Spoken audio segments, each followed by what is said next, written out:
Hi, this is Martha Moody. In this section we're going to talk about integer exponents.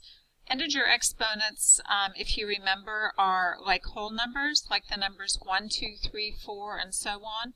They include the number 0, and then they include the negative whole numbers, negative 1, negative 2, negative 3, and so on. So these are the kind of exponents that we're going to be talking about, not fractions like 1/2 or 0.5, but only these integers.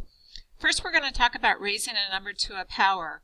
What exponents do is to indicate repeated multiplication. So it's a shortcut. For example, 6 to the 4th power means that 6 is multiplied by itself 4 times, which would be 6 times 6 times 6 times 6.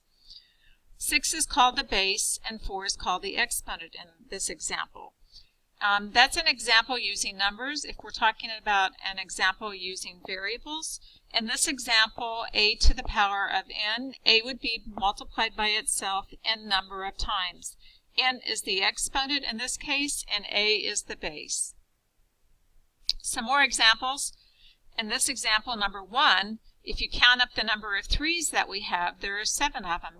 It's much simpler to go ahead and say 3 to the power of 7 than it is to go ahead and count how many 3's that there are. In example 2, we have 5 negative 2's, so it would be negative 2 to the power of 5.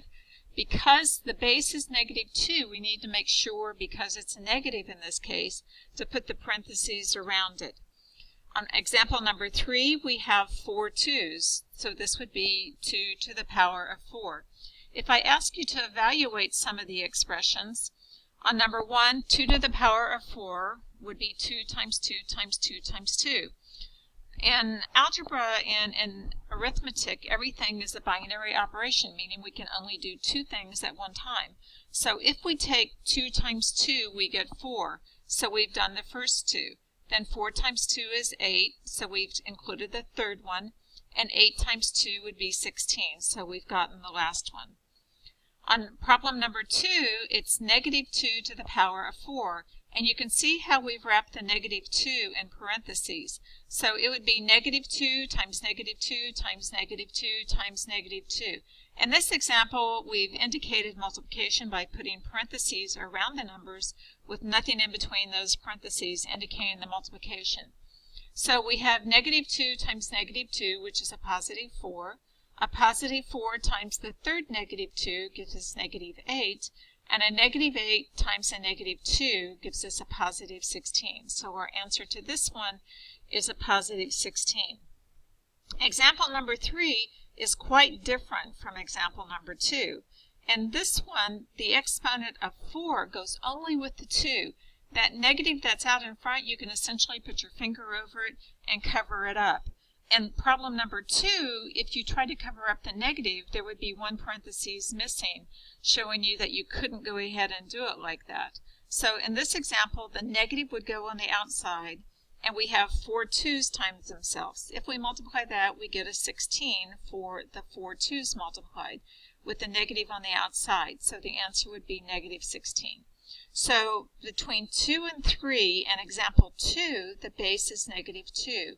In example 3, the base is positive 2 because you can cover up that negative and it's complete in and of itself. In example number 4, 3 to the 3rd power is 3 times 3 times 3, so 3 times 3 is 9, and 9 times 3 gives us 27. Going on to the next page, on page 3, we're going to start talking about zero exponents. This is a straight definition. So for any non-zero real number, a to the power of 0 is always equal to a 1, with the exception of that base, a, cannot be equal to 0. 0 to the 0 is not defined. Just like we've talked about previously that you can't have the 0 on the bottom or in the denominator because that's not defined. 0 to the 0 is another expression that doesn't have an answer to it. It's not defined. So some examples of this. We have 3, its base is 1, but x to the 0 becomes just a 1, as long as x is not equal to 0. We multiply that out and we get a 3. We have xy to the power of 0, as long as x and or y are not equal to 0, then that expression is equal to a 1. 10 to the power of 0 is an example of a number to the power of 0. That's also equal to a 1, so this is just 1 times x, or just x. Going on to page 4. Again, we're going to talk about integer exponents. We have a definition, and this definition will allow us to express negative exponents as a positive exponent. So when we were talking about what exponents meant on repeated multiplication, we didn't have a definition if that exponent was a negative exponent. So here we're going to try to take care of that. So if x is any non-zero number and n is an integer, then if we have x to the power of negative n over 1, then we can take the base and its exponent and move it to the denominator, and the only thing that changes is the sign of that exponent. So it was negative n on the top, it becomes positive n on the bottom. It also works if that negative exponent is in the denominator. So if it's in the denominator, then we can bring it up, the base and the exponent, up to the numerator, and it becomes x to the power of n over 1. In this case, we could just leave that 1 on the bottom off and just make it x to the n. For your homework, you can go ahead and leave answers with negative exponents if you want to, but for your practice test and your test, I would like you to only have positive exponents in your expressions. So some examples on page 5 of your lecture notes, some examples of changing negative exponents. We have 5 to the negative 2, which is the same as 5 to the negative 2 over 1. We don't have to have a numerator if that numerator is a 1. We usually just don't list it.